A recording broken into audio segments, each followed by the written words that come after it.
Un documental por la crisis internacional, europea, griega.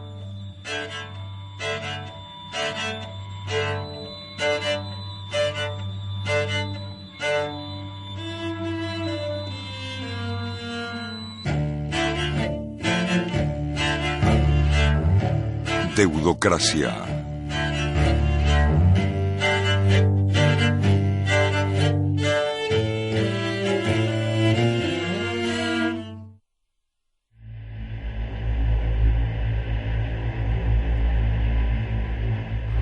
Voy a atreverme de nuevo a ponerme en contacto con los médicos. Tenemos un enfermo, le hemos puesto una escayola.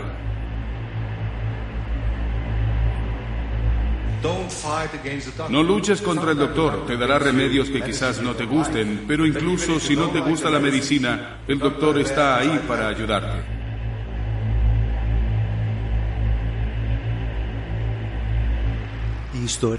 Alguien dijo que la historia tiene la mala costumbre de repetirse como una farsa. Y del dictador aprendiz de médico hemos pasado al jefe médico del FMI.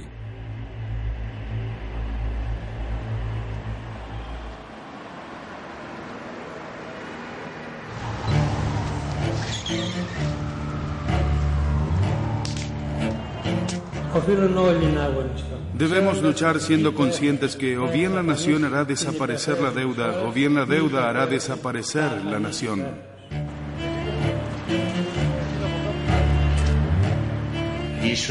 La política salarial será enormemente restrictiva este año. El incremento salarial será 0. No hay margen ninguno para prestaciones sociales ni desgravaciones fiscales.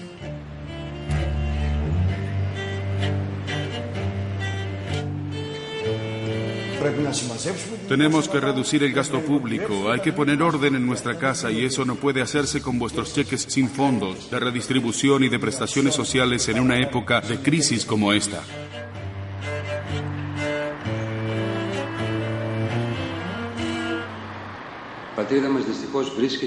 Nuestra patria se encuentra en cuidados intensivos. El déficit presupuestario amenaza nuestra soberanía por primera vez desde 1974.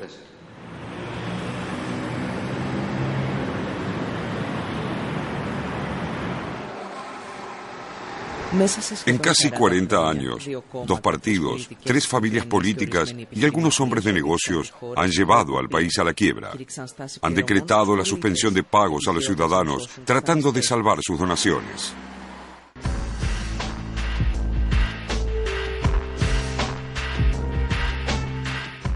Los zares de la economía, después de décadas de austeridad, presentaron a Grecia como una superpotencia económica local. Nuestra tarea no puede igualarse. ¿Qué gobierno ha resuelto el problema de la economía? Vamos a demostrar una vez más que la economía es el punto fuerte de nuestro país. La economía ha cambiado de categoría, pasando de la segunda liga a la primera. Mientras su edificio se derrumbaba, esas mismas personas decían a nuestras espaldas que a causa de una malformación genética somos incapaces de gestionar nuestra economía sin intervención extranjera. Quizás a los americanos les cueste entender esto, pero Grecia carece de una cultura innata de estabilidad y disciplina. Nuestro gobierno nos trataba de vagos y nuestros prestamistas de cerdos, así como todos los países de la periferia europea. Y los ministros trataban de convencernos de que todos habíamos participado. Acepto que ha habido fallos en el sistema político, pero tenemos que ser sinceros. Juntos hemos gastado todo.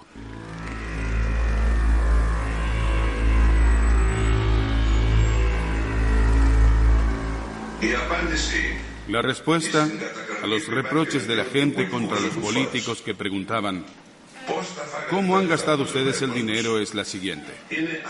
Lo hemos titularizado. Lo hemos gastado entre todos.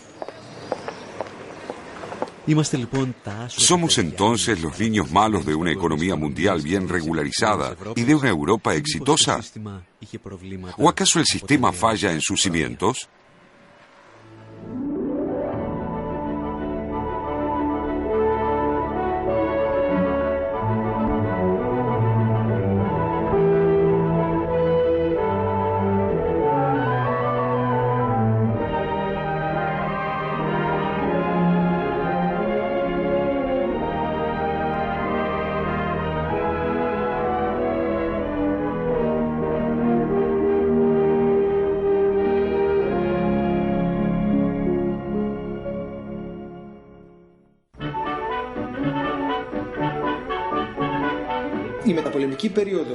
El periodo de la posguerra de la economía capitalista mundial se divide en dos.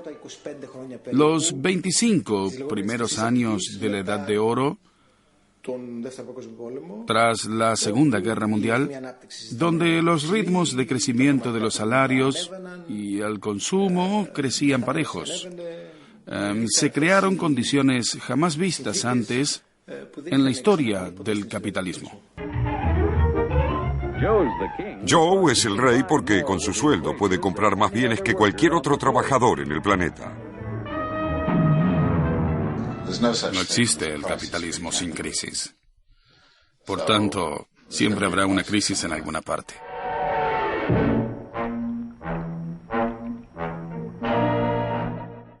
Este periodo terminó a mediados de los años 70. Entramos en otro periodo de crecimiento ralentizado, de crisis frecuentes, de crecimiento débil de los salarios de los trabajadores y a menudo de desempleo elevado, de un atrofiamiento generalizado de los países capitalistas maduros en lo que se refiere al proceso de acumulación de riqueza.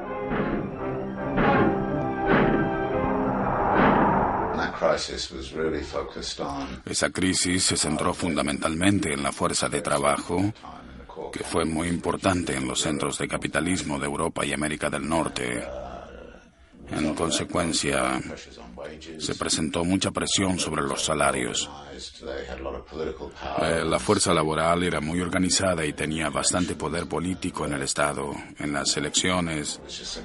Eso era un problema grande para el capital. Entonces, tenían que disciplinar a los trabajadores con una serie de formas, principalmente con la apertura de las economías nacionales a la competencia global. El capital tuvo acceso en recursos nacionales en todo el mundo. Durante este periodo, China pasó a primer plano.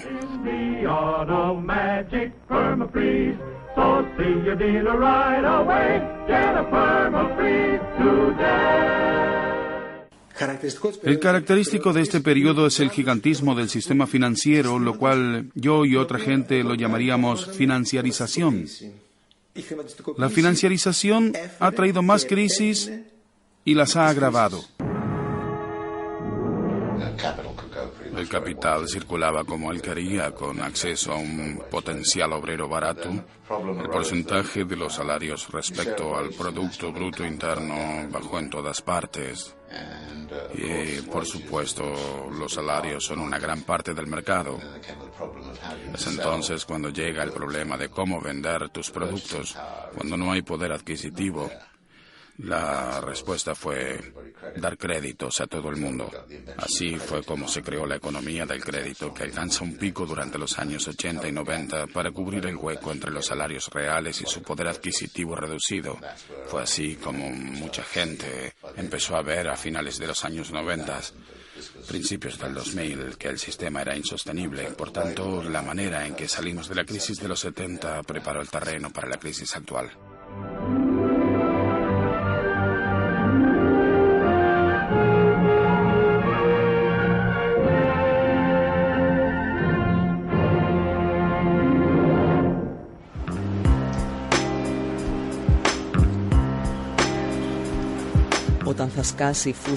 Cuando la burbuja en el mercado inmobiliario americano estalló, el sistema financiero llegó al borde del hundimiento total, arrastrando con él a la economía real, que estaba confrontada a sus propios problemas estructurales.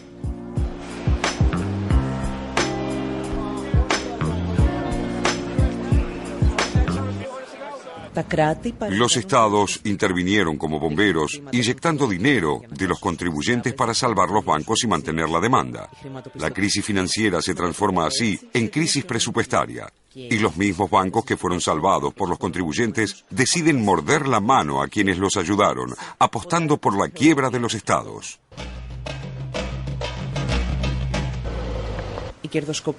La especulación agrava también la situación de Grecia, pero esta vez algo más profundo nos contamina.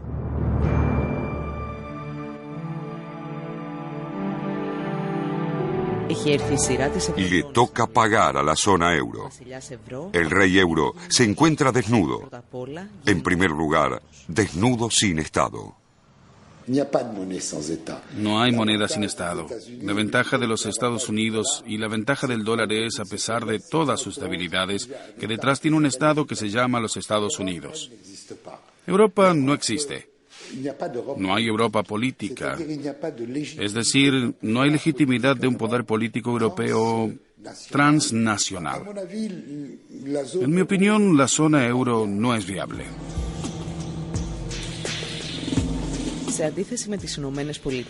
Al contrario que Estados Unidos, donde el gobierno federal y la banca central intervienen para limitar las desigualdades entre los estados, la zona euro los agrava, creando así familiares pobres, los cerdos de la Unión Europea. La zona euro está ahora claramente dividida en un centro y una periferia. La crisis es mucho más intensa en la periferia. Es la crisis de la periferia. Los grandes beneficiados del euro son los países que están en el centro, sobre todo Alemania. La competitividad ha empezado a diferenciarse fuertemente y los países de la periferia han perdido de forma sistemática su competitividad. Este es el resultado directo del euro.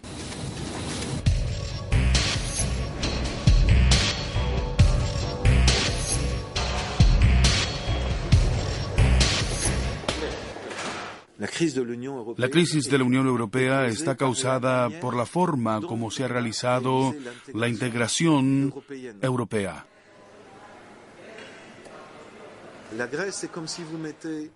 Grecia es como poner a boxear a Cassius Clay, campeón del mundo de pesos pesados, con un peso pluma y les dices que peleen y que gane el mejor.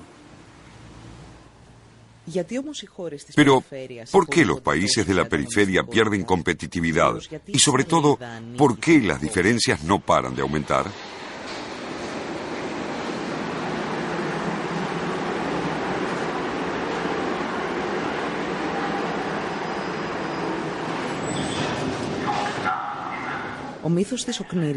El mito de la periferia perezosa y de la Alemania laboriosa y la competitividad elevada se hunde. Los gobiernos alemanes han declarado la guerra a sus propios trabajadores y han congelado sus salarios durante una década.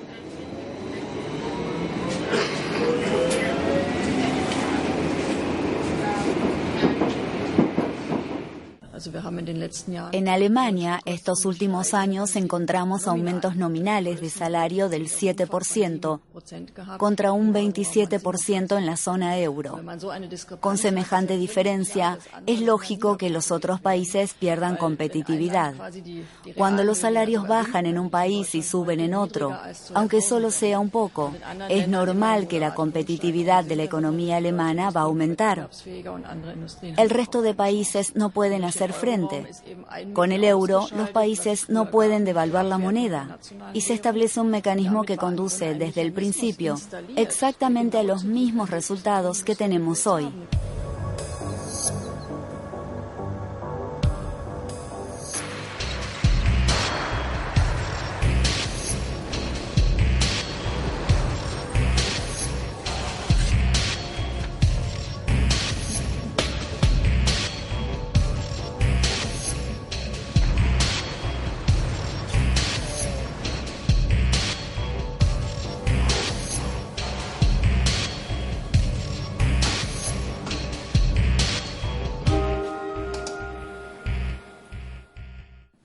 La pérdida de competitividad ha surgido de dos maneras. Y las dos son decisivas para la crisis. La primera, un gran déficit de la balanza comercial. Grecia tenía el mayor de todos. Cuando pierdes competitividad, tus intercambios comerciales con el resto del mundo se convierten en deficitarios. Y el déficit de Grecia era aterrador, pero esto es válido para los otros países de la periferia europea. La acumulación de deuda se ha unido a ese fenómeno porque mientras tienes déficit debes buscar los medios para financiarlo. Grecia es un familiar pobre en esta Unión Europea. Grecia es un país de la periferia del continente europeo. Es evidente que Grecia no puede tener otra cosa que déficit público en las condiciones de su integración al mercado europeo. No quiero discutir de la cuestión de si los griegos son perezosos. Eso es racismo puro y simple.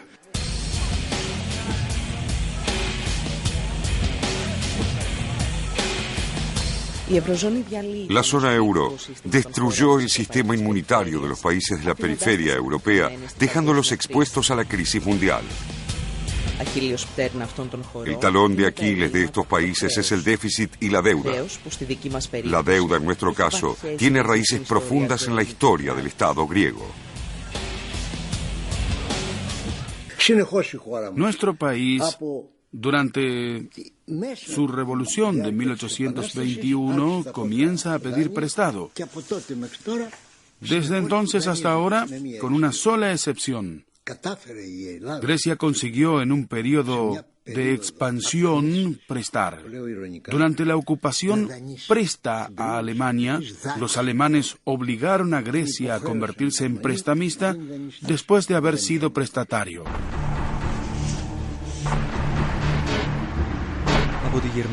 Tras la ocupación alemana, el país volvió a su situación habitual, la del deudor, y la deuda pública, en su forma actual, se ha disparado durante los años 80. El mantenimiento del préstamo público a niveles elevados en Grecia tiene que ver con la estructura social y de clases en Grecia y con la forma que ha adoptado su economía en las últimas décadas. Tiene que ver con la incapacidad sistemática del Estado para tasar en forma eficaz y justa a sus contribuyentes. Andreas Papandreou creó la riqueza estatal necesaria sin tener que incrementar los impuestos de empresas y rentas altas. Salvó puestos de trabajo, nacionalizando compañías privadas con pérdidas. Previamente, no obstante, rescató a los propietarios de las compañías. Déficit público y deuda soberana se incrementaron de forma dramática. El gobierno de Mitsotakis continuó pidiendo prestado. El Tratado de Maastricht impuso los mercados como único mecanismo de control del déficit, prohibiendo otros medios de creación de dinero. La deuda se disparó con el mayor ritmo de incremento en la historia de Grecia. Kostas Simitis tuvo más suerte. La contabilidad creativa, la caída de las tasas de interés y el crecimiento económico estuvieron de su lado. Así, pudo evitar la bomba de relojería puesta en la deuda soberana. El porcentaje de deuda pareció reducirse ligeramente. Kostas Karamanlis redujo los impuestos al capital un 10%. Esas medidas aceleraron la caída libre de la economía y la deuda volvió a explotar de nuevo. Georgios Papandreou entra en escena, empujando a Grecia en brazos de sus prestamistas. A finales del mnemonium, la deuda soberana alcanzó el 167% del Producto Bruto Interno.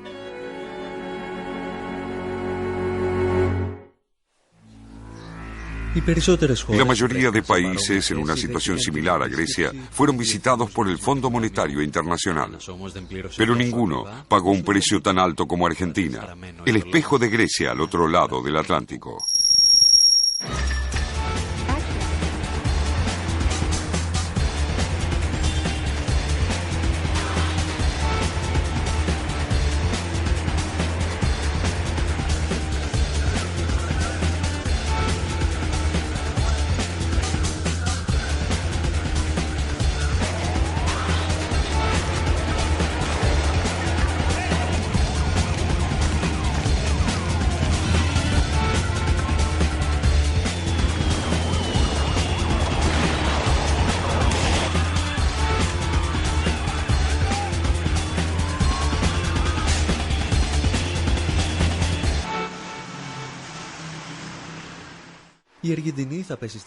Argentina cayó en la trampa de la deuda al mismo tiempo que Grecia, en 1824 con los primeros préstamos británicos. Pero el lazo se apretó a finales del siglo XX. El peso argentino se alineó al dólar. Esto impidió ejercer una política monetaria. Argentina experimentó su propia eurozona. solo que en lugar de Berlín se enfrentaron a Washington. Para poder entrar en el nuevo siglo con unas bases sólidas. Al mismo tiempo, el FMI convirtió al país en otro laboratorio experimental del neoliberalismo.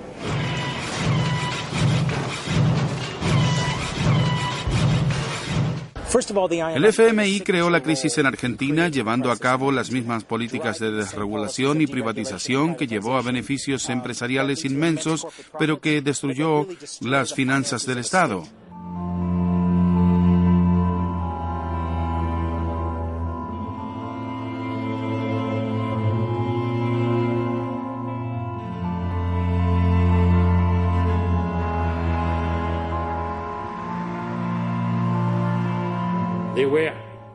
Fueron claramente el agente del poderío estadounidense en el mundo, del mismo modo que son claramente un agente del neoliberalismo, el agente de las clases altas en las empresas neoliberales, cuyo objetivo era incrementar los beneficios enormemente, y lo hicieron, pero lo hicieron a costa de provocar una crisis. Tras el colapso económico argentino de 2001, el Fondo Monetario Internacional y sus teorías neoliberales se convirtieron en el hazmerreír de los economistas por todo el mundo. Pero hay monstruos que nunca mueren. El FMI es un poco como una institución zombie, no puedes matarlo.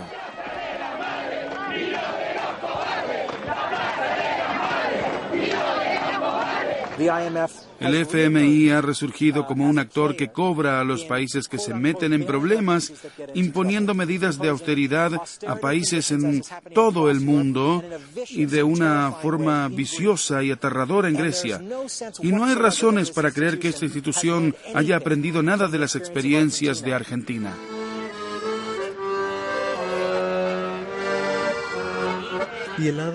Grecia pagará cara la intervención del Fondo Monetario Internacional y en algunos casos pagará incluso por adelantado. La ironía de estas promesas es que en el nuevo acuerdo Grecia va a poner 2.5 billones de dólares.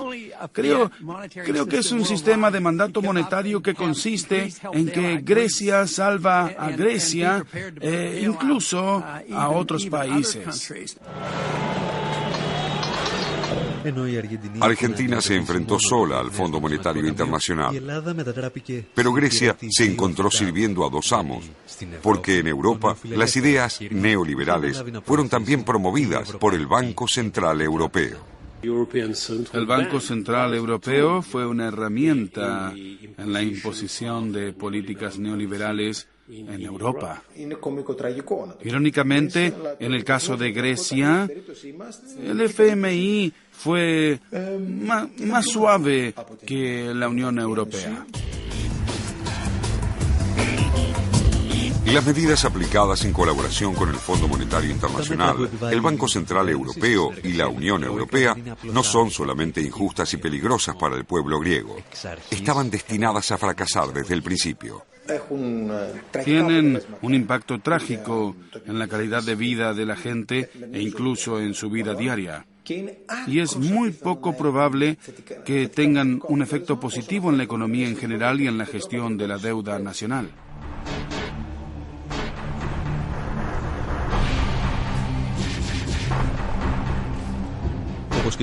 Como en Argentina, el objetivo no era salvar la economía, sino los bancos y grandes empresas. El FMI puso una presión increíble en Argentina para que devolviera estas deudas. Muchas de las deudas se inflaron por la transferencia de deuda de las grandes corporaciones, incluyendo algunos de los bancos más grandes del mundo, al bolsillo de la gente, por la que el FMI presionó también. Las medidas implementadas hoy en día son medidas de estabilización para impedir que Grecia deje de pagar. No son medidas que reducirán la deuda. Es más que obvio que la deuda continuará creciendo rápidamente, independientemente de las medidas de hecho como resultado de las mismas. El objetivo de las medidas es claramente proteger a los prestamistas, proteger a los bancos de forma muy clara. Dentro de unos meses, el gobierno griego dará a los bancos 108 billones de euros. Esto equivale casi al paquete de rescate íntegro recibido del Fondo Monetario Internacional y de la Unión Europea.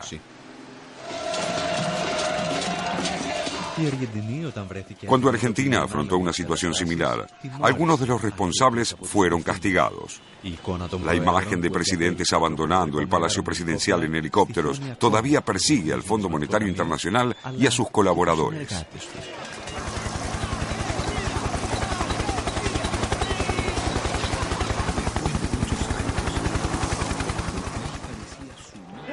Una noche mágica como en Argentina. Veremos quién sube al helicóptero primero.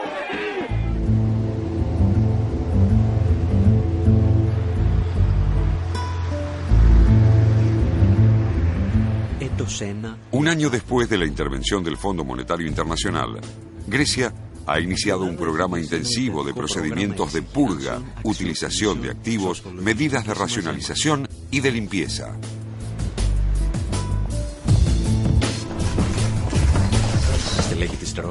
Los delegados extranjeros tienen residencia permanente en Atenas y están dictando su política a través de un memorándum anticonstitucional. Un hito fundamental será la reforma de las pensiones, pero la cuestión fundamental ahora es ser capaz de alinear salarios y productividad.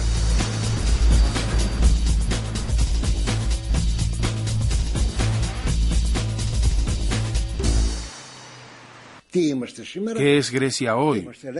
¿Somos un país libre? Sí. ¿Somos independientes? No. Hemos sido reducidos a vasallos. Libertad es una cosa. Soberanía es otra diferente. El problema de nuestro país es que ha perdido su soberanía.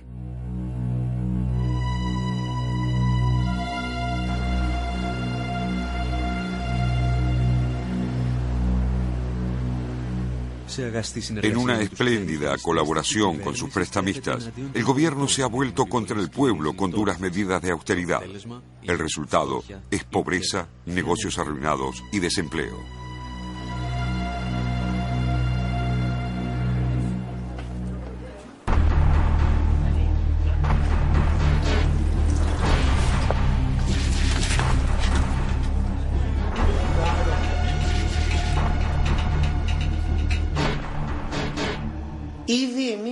Consideramos que el centro de Atenas está atravesando una crisis humanitaria.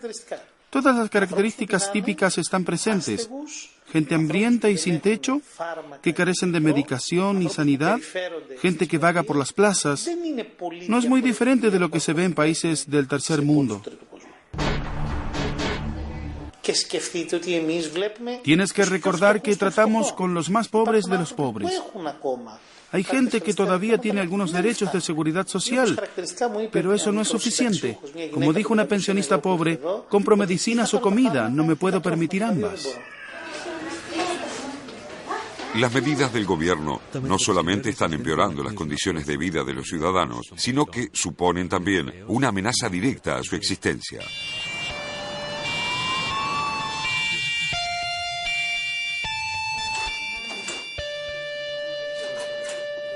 En todos los países ayudados por el FMI, hasta ahora ha habido una caída dramática de la esperanza de vida media.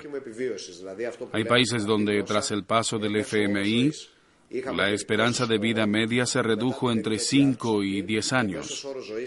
Con los recortes que estamos padeciendo ahora, está claro que nuestra esperanza de vida se verá reducida de forma importante.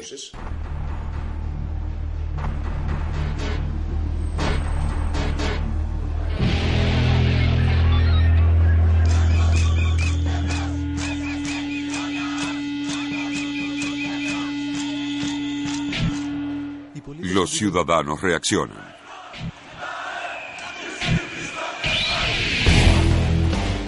La respuesta del gobierno contradice los principios más básicos de la democracia.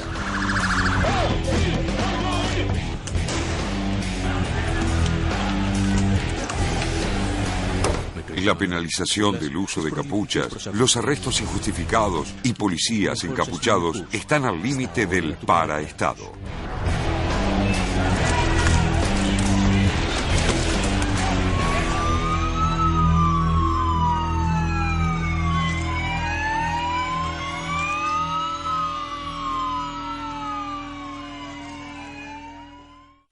Las crisis se solucionan siempre con medidas contra la sociedad y la gente que pueden ser extremadamente brutales. Así es como el capitalismo controla la situación. El problema del capitalismo es cómo consigue que estas medidas sean aceptadas. De este modo se utiliza la violencia. En respuesta a la alerta de vendaval financiero, la democracia deja paso a la deudocracia.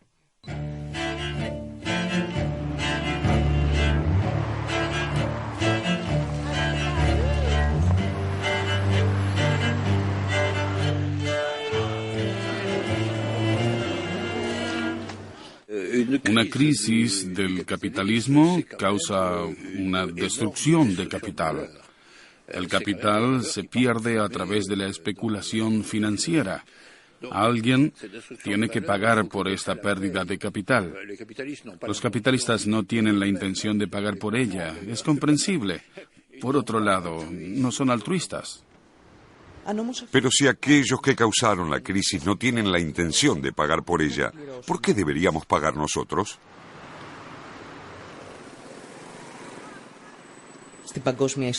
En el pasado, docenas de países han rechazado con éxito el pago de las deudas de las que no son responsables sus ciudadanos, de acuerdo con lo previsto por la legislación internacional como el concepto de deuda ilegítima.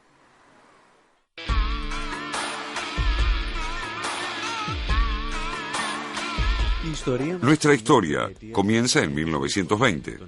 Un ministro de la Rusia zarista y un especialista de leyes, Zak, tras la Revolución Rusa de 1917, empezó a enseñar en universidades de Europa y Estados Unidos. En 1927 se le ocurrió un concepto brillante, el concepto de deuda ilegítima. Para definir una deuda como odiosa, 3 requisitos son necesarios. Primero, el gobierno del país recibe un préstamo sin el consentimiento ni la aprobación del pueblo. Segundo, el préstamo es utilizado en actividades que no benefician al pueblo. Tercero, los prestamistas son conscientes de esta situación, pero hacen oídos sordos. Las propuestas de Zak suenan progresistas, casi revolucionarias. En realidad, en aquellos momentos sirvieron a los intereses de una superpotencia emergente, los Estados Unidos. Los Estados Unidos necesitaban el concepto de deuda ilegítima en 1898, cuando ganaron la guerra con España y anexaron Cuba. Su problema es que, junto con Cuba, adquirieron la deuda contraída por el régimen colonial español. Y como el colonialismo español había durado siglos, desde 1492, cuando Colón puso el pie en América, hasta 1898, esa deuda era muy importante. Por supuesto, como los Estados Unidos no tenían la intención de pagar por los errores de regímenes pasados, decidieron que la deuda de Cuba era ilegítima y simplemente se negaron a pagar. Lo mismo ocurrió en México unas décadas antes. Cuando los republicanos derrocaron al emperador Maximiliano I, decidieron que la deuda contraída era ilegítima. Maximiliano había pedido sumas enormes a tasas de interés muy altas para combatir una rebelión en su contra. Y como debía mucho dinero, principalmente al pueblo de México, fue sentenciado a muerte y enviado al pelotón de fusilamiento. A finales del siglo XIX y principios del XX se dieron más casos de deuda odiosa que afectó a países subdesarrollados del continente americano.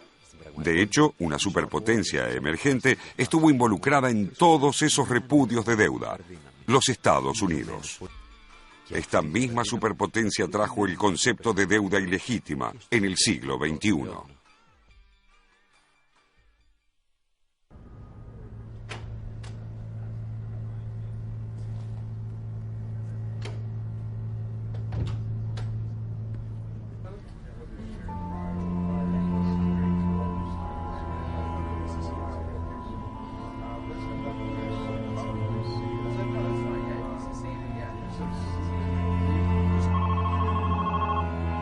Diciembre de 2002. La Casa Blanca está dando los últimos retoques a la invasión y ocupación planificada de Irak.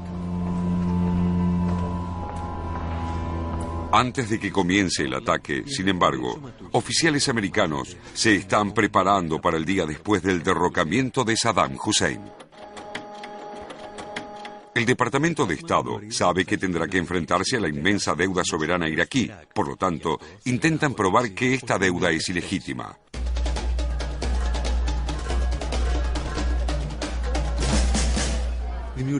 Se establece una unidad secreta y proponen que el primer gobierno provisional de Irak declare la cesación de pagos bajo el pretexto de que el pueblo iraquí no debe pagar la deuda odiosa de la que es responsable el régimen. Todo está listo para el ataque. Queridos ciudadanos, a esta hora fuerzas americanas y de la coalición están en las etapas preliminares de operaciones militares para desarmar Irak, para liberar a su gente y defender al mundo de un grave peligro.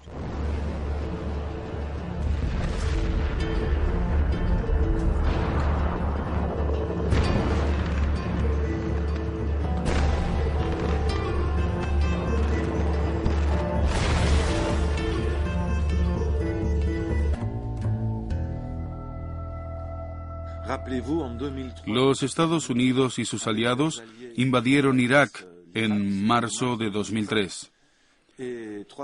3 semanas después, el secretario del Tesoro americano convocó una cumbre de los ministros de Economía del G8 en Washington y anunció que la deuda de Saddam Hussein era ilegítima. Dijo, el régimen de Hussein es una dictadura y su deuda debe ser repudiada.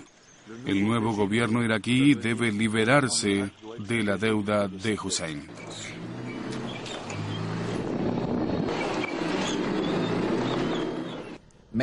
Las mayores operaciones de combate en Irak han terminado. En la batalla de Irak, Estados Unidos y nuestros aliados han prevalecido. George W. Bush pidió al anterior secretario de Estado, James Baker, que tratara de convencer a la comunidad internacional que la deuda de Irak era ilegítima. Y Baker declaró que Saddam Hussein malgastó el dinero de su pueblo construyendo palacios y comprando armas. Entre otras cosas, los diplomáticos americanos probaron que Irak debía miles de millones de dólares a Francia y Rusia por la compra de misiles Exocet y aviones caza como el MiG y el Mirage F-1. En realidad, la actuación de Saddam no era diferente de la de muchos líderes occidentales. Para los árabes, los palacios son los Juegos Olímpicos para Occidente, una demostración de poder económico y geopolítico.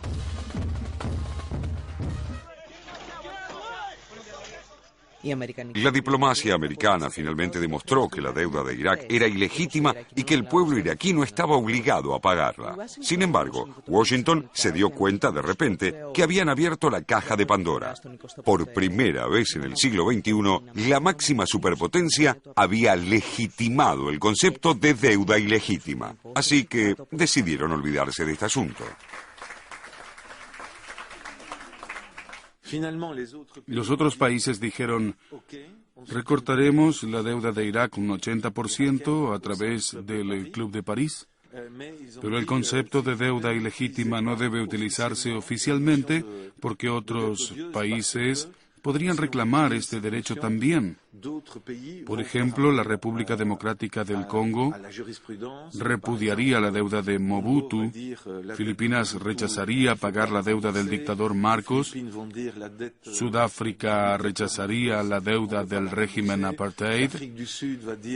Para evitar la extensión del concepto de deuda ilegítima en el siglo XXI, se tomó una decisión ad hoc para el caso de Irak.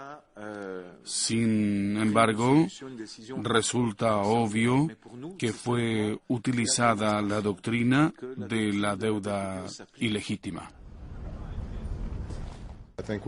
Sería un error si Irak fuese cargado de los pecados de un dictador depuesto.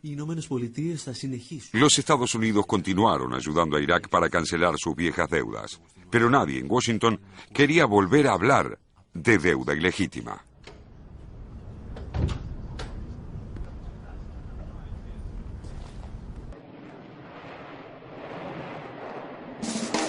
Irak consiguió anular gran parte de su deuda con el apoyo de un imperio.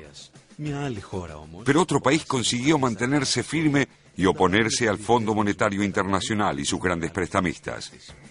Consiguieron demostrar que su deuda no solo era ilegítima, sino también anticonstitucional. Bienvenidos a Ecuador. Dices que otro Ecuador estás buscando.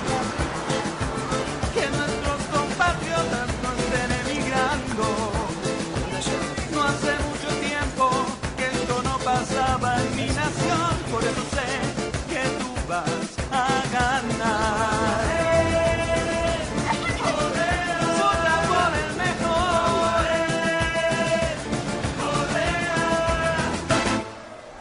Hay compromisos nacionales urgentes y nosotros primero pondremos los compromisos nacionales a los compromisos internacionales. En buena hora, si podemos cumplir ambos, pero nuestras prioridades son muy claras. Primero, la vida antes que la deuda. El agua rato arreglaba incompatible, lo sentía frío adentro, frío afuera y todo así. Ecuador podría haber sido uno de los países más ricos de Sudamérica, pero desde el momento en que se descubrió petróleo, todo lo que conoció el país fueron dictadores, pobreza, deuda y sicarios económicos. Mi verdadero trabajo era hacer tratos. Estaba dando préstamos a otros países, préstamos enormes, mucho más de lo que podían pagar. 1.000 millones por cada país, digamos como Indonesia o Ecuador, y este país tenía que devolver el 90% de ese préstamo a las empresas de Estados Unidos, como Halliburton o Bechtel, para construir infraestructuras. Estas empresas después estaban construyendo infraestructuras eléctricas o puertos o autopistas, y estos servirían básicamente solo a unas de las familias más ricas de estos países. Los pobres de esos países se cargarían de esta deuda grande que ellos nunca la podrían pagar. En 1982, el FMI vuelve a visitar Ecuador junto con un comité de sabios en representación de los mayores prestamistas. Ecuador fue forzado a pedir prestado más y más para cumplir con obligaciones pasadas. Era simplemente un pillaje permanente que el Ecuador pagaba a los países del norte. Para ponerles un ejemplo, durante toda la década del 80 y del 90, ¿no?, hasta el 2005, el servicio de la deuda representaba alrededor del 50% del presupuesto del Estado. Es decir, el orden del 3.000 a 4.000 millones de dólares anuales, ¿no? Mientras que para salud, el gasto de salud anual del presupuesto era apenas del 4%. 4.000 millones para pagar el servicio de la deuda, 400 millones para gastos de salud. 4.000 millones para pagar el servicio de la deuda y 800 millones para educación, ¿no? Entonces estábamos matando a nuestra población.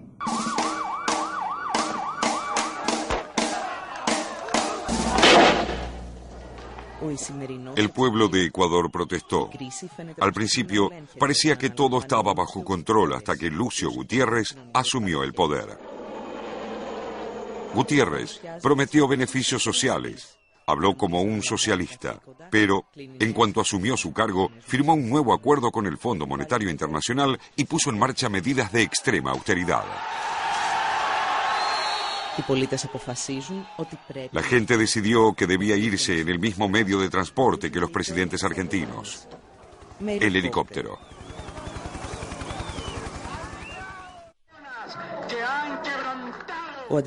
El vicepresidente Palacio lo sucedió. Tenía buenas intenciones, pero pronto sucumbió a la presión de Washington. Así que el pueblo se volvió hacia el único político que resistió la presión internacional, Rafael Correa.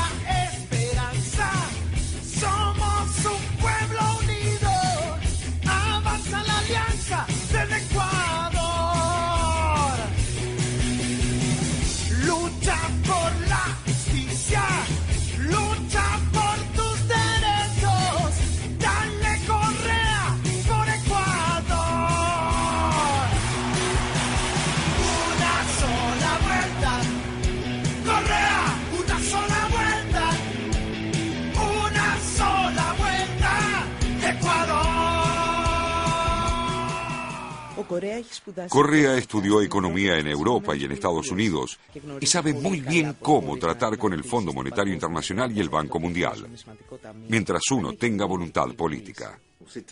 En 2005, como ministro de Economía, Correa declaró que era antinatural utilizar los ingresos del petróleo para pagar la deuda. Esto era injusto para el pueblo. Dijo que el 80% de los ingresos debería utilizarse para sanidad, educación y creación de puestos de trabajo, y solo el 20% debería dedicarse al pago de la deuda. El Banco Mundial dijo que no concederían préstamos a Ecuador si esa ley era aprobada. Esto era una obvia interferencia en la política interna del Ecuador. Correa declaró que no haría caso a las órdenes del Banco Mundial. Decidió dimitir antes que ser derrotado. Esto lo hizo extremadamente popular. La gente dijo, este hombre prefirió dimitir como ministro para defender la dignidad y los intereses del pueblo. Correa fue elegido en 2006. Una de sus primeras medidas fue deportar al representante del Banco Mundial y pedir a la delegación del Fondo Monetario que abandonara las instalaciones del Banco Mundial. Funcionarios del Fondo Monetario como Bob Tra, que más tarde fueron a Grecia, fueron declarados non gratos por el pueblo ecuatoriano. Esta burocracia internacional majadera, incompetente y deshonesta tendrá que respetar a nuestro país. Así que por eso hemos expulsado al representante del Banco Mundial en el país y nos reservamos el derecho de iniciar las acciones legales pertinentes por los daños y perjuicios causados al país. Además, nos reservamos el derecho de calificar como ilegal las deudas que tenemos con el Banco Mundial. 6 meses después, Correa dio un paso más. Satisfizo la demanda de organizaciones sociales que pedían una comisión auditora. Fui uno de los elegidos por Correa para dicha comisión. Participaron 18 personas y 4 organizaciones de ámbito nacional. Teníamos que examinar los contratos de deuda desde 1956 hasta 2006. Trabajamos durante 14 meses. Examinamos los bonos de deuda las deudas con el FMI, el Banco Mundial y otros organismos internacionales. Examinamos la deuda con países como Francia, Japón y Alemania. Finalmente, examinamos la deuda interna de Ecuador.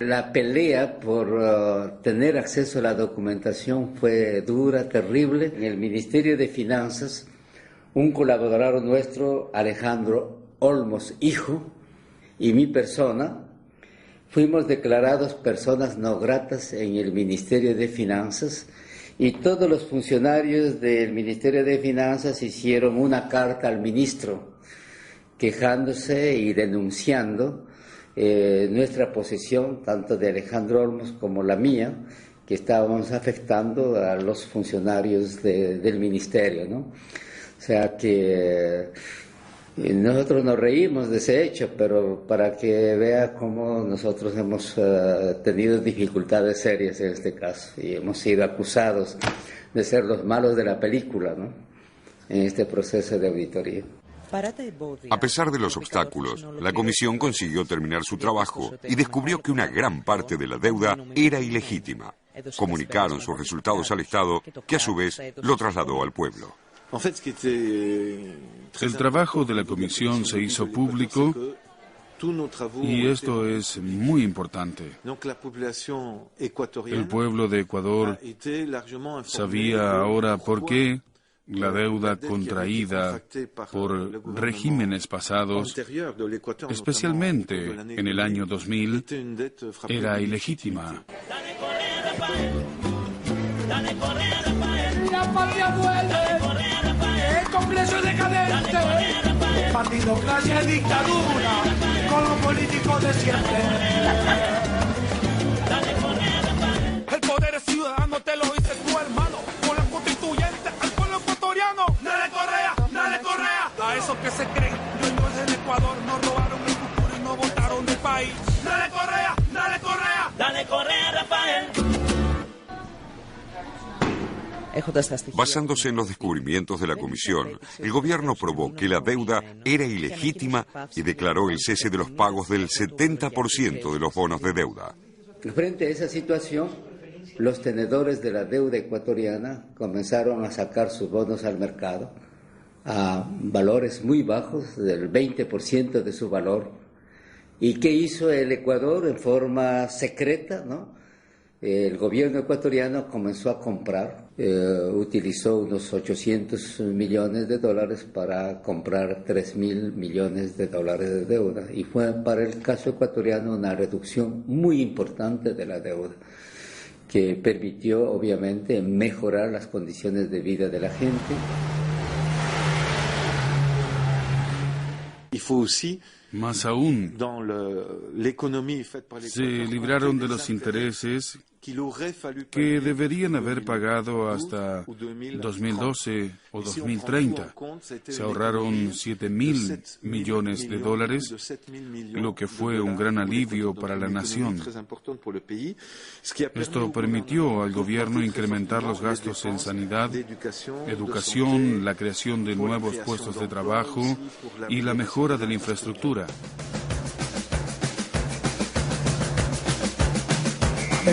Ecuador no está más a la venta, ¿entiende?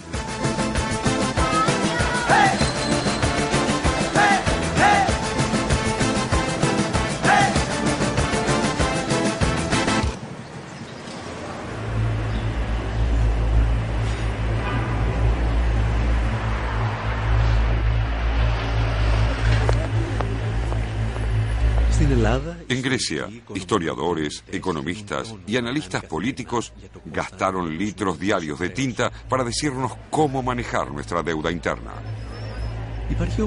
Aunque hay una cuestión que pocos se plantean, ¿deben los griegos tanto como muchos acreedores afirman?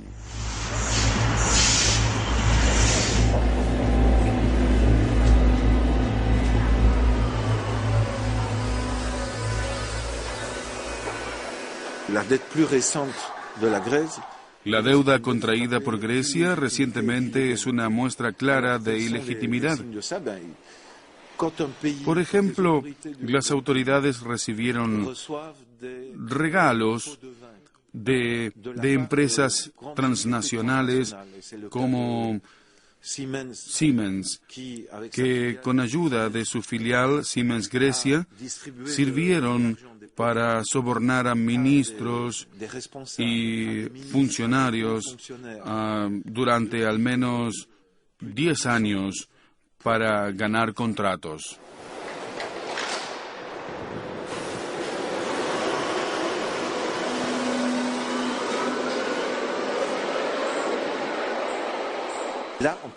En este caso, existen pruebas de ilegalidad e ilegitimidad. Por tanto, esta deuda debería examinarse en los tribunales. Para mí esto es obvio. La justicia griega se inhibió en el caso Siemens y fue demasiado lenta en otros casos de acuerdos hechos a espaldas del pueblo que han aumentado la deuda.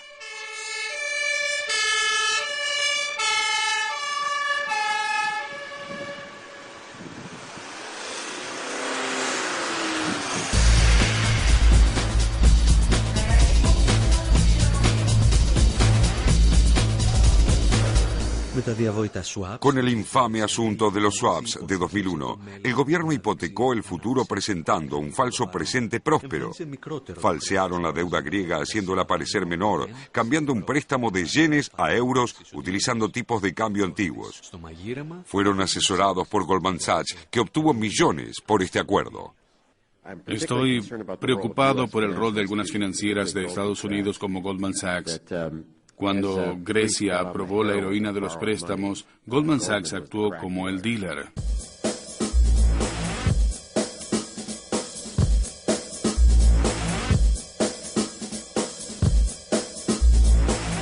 El engaño funcionó durante muchos años y la élite política griega demostró que podía recompensar a sus aliados con creces.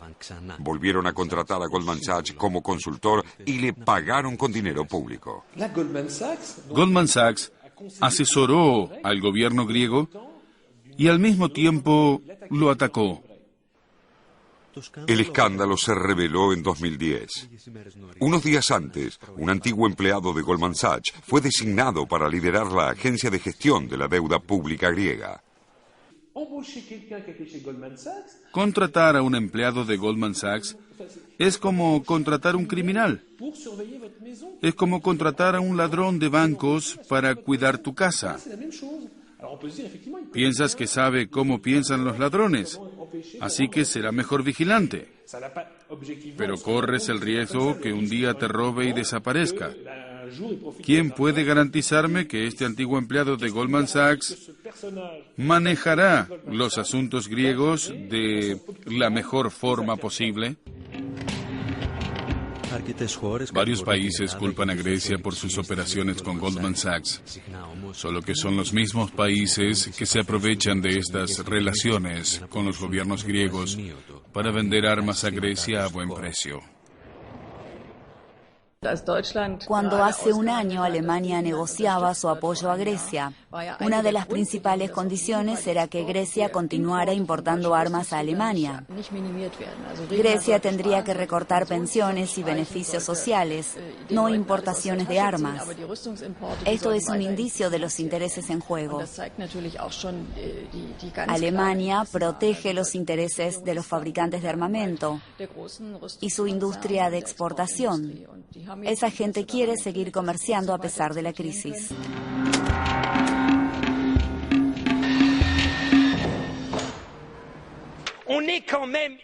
Somos unos hipócritas. Hace un mes, Francia vendió 6 fragatas a Grecia por 2.000 millones y medio, así como helicópteros por valor de 400 millones y casas Rafale a 100 millones cada uno. No sé si vendimos 10, 20 o 30. El coste total fue de casi 3.000 millones. Alemania vendió 6 submarinos a Grecia por 1.000 millones. Somos unos hipócritas. Les prestamos dinero para que pudieran comprar nuestras armas.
Antes de la hipocresía de Europa, el respaldo criminal viene mano a mano con decisiones criminales siempre por el bien de Grecia, para apoyar un nuevo expansionismo griego que dará lugar a una debacle económica.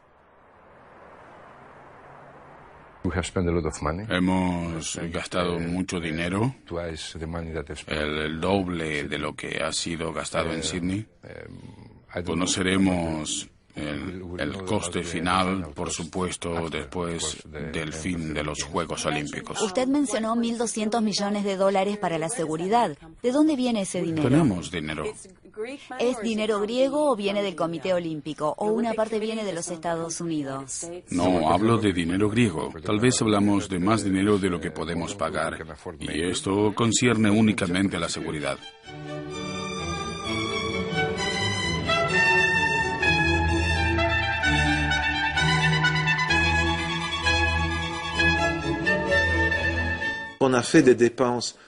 Hubo enormes gastos y ahora el costo recae sobre la gente.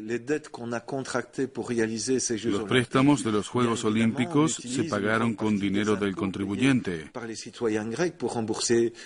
Es normal que la gente pregunte para saber por qué se disparó el presupuesto y dónde fue a parar el dinero.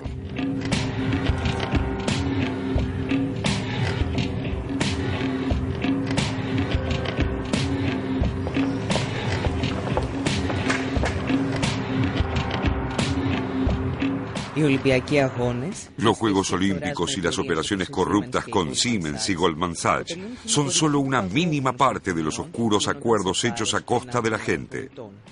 Sin embargo, hay asuntos más importantes que conciernen no solo a Grecia, sino a todos los países de la periferia europea.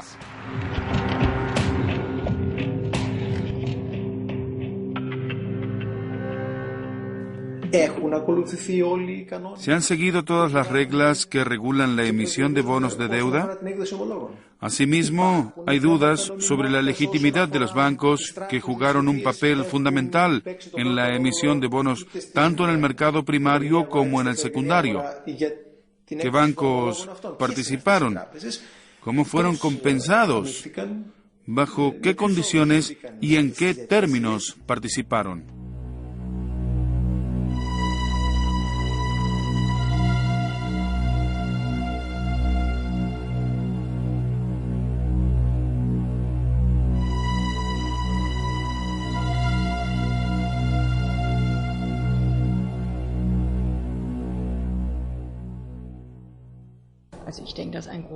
Parte de las deudas nacionales adquiridas en los países de la eurozona es ilegítima, porque fue el resultado de políticas contra los intereses de la gente. Estas deudas no deben ser pagadas por la gente.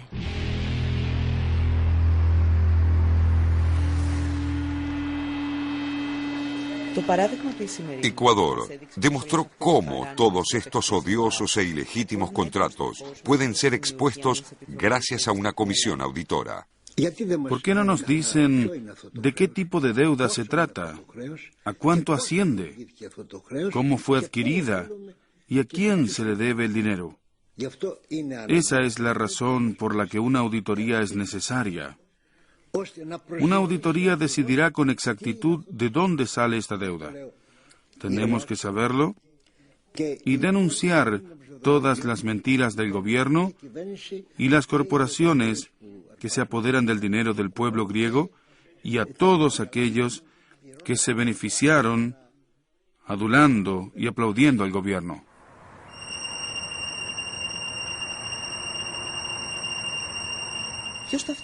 Pero, ¿quién va a establecer la comisión auditora? Y sobre todo, ¿cómo podemos estar seguros de que no será otra comisión parlamentaria que consista en las mismas personas que nos metieron en esta situación? Los miembros de la comisión auditora no deberían ser especialistas. No es necesario. Porque si el gobierno forma una comisión de especialistas, incluso si vienen del extranjero, incluso si se incluyen ciudadanos de la calle, la Comisión podría ser un instrumento del gobierno. Los únicos que tienen autoridad moral y el derecho de demandar una auditoría es el pueblo, que es el que está sufriendo sus consecuencias, ¿no? Y es importante sensibilizar a toda la población, en este caso la población griega, a todas las organizaciones sociales griegas, para que se unan y en las calles demanden la auditoría, ¿no? Los partidos políticos griegos, Nueva Democracia y PASOK, que se beneficiaron de la creación de la deuda, son contrarios a una auditoría, puesto que su responsabilidad sería revelada. La gente, las organizaciones, los sindicatos, los jueces, los intelectuales, los artistas, todo el mundo debe actuar. Deben expresar sus puntos de vista y presionar a los gobernantes.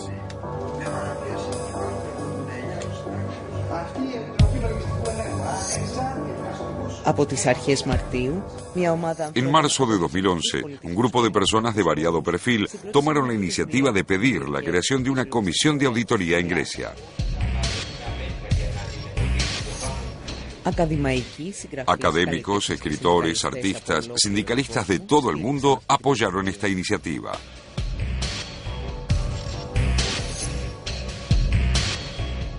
La Comisión de Auditoría buscará qué partes de la deuda son ilegítimas y demostrará que, conforme a lo dispuesto en la legislación griega e internacional, el pueblo griego no está obligado a pagar tal deuda. Sin embargo, la decisión es básicamente política, no financiera. Incluso si la deuda fuera legítima, ningún gobierno tiene derecho a asesinar a su pueblo para satisfacer a sus prestamistas. Incluso si toda la deuda interna griega de 350.000 millones fuera legítima, que claramente no es el caso, Grecia no podrá pagar nunca. Tendrá que ser cancelada. Si pagar la deuda y mantenerla sostenible implica desmantelar la sanidad, la educación, el transporte público, entonces la deuda es socialmente insostenible. Lo que de hecho firmó el gobierno es que va a faltar a los ciudadanos. No comprendo cómo un gobierno socialista elegido democráticamente puede volverse contra sus electores y decir que va a cesar de pagarles en lugar de dejar de pagar a los acreedores. La única opción de las décadas que vienen es de no pagar esta deuda que se basa sobre las teorías del neoliberalismo. La obra neoliberal era un crimen contra la humanidad. Nadie está obligado a pagar esa deuda, ya que se ha producido por culpa de la corrupción de los mercados financieros. Es inmoral pagar una deuda inmoral.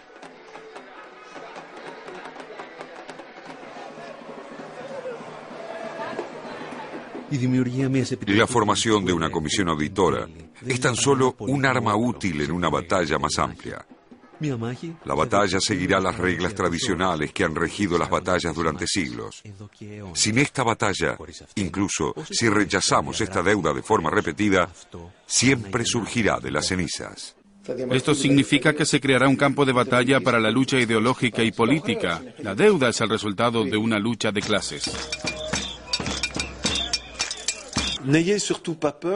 No dudes en defender tus derechos frente a la Unión Europea y el gobierno griego. El respeto se gana a través de la lucha, no obedeciendo a los acreedores. Mira, Túnez y Egipto, solo cuando la gente actúa puede cambiar realmente la situación.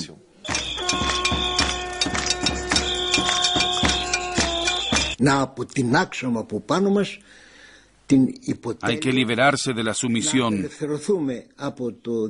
quitarse de encima al FMI, librarse del Banco Central Europeo librarse de la Unión Europea, porque los tres significan la esclavitud económica de Grecia.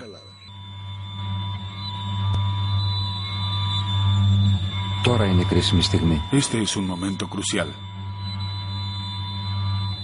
Vamos.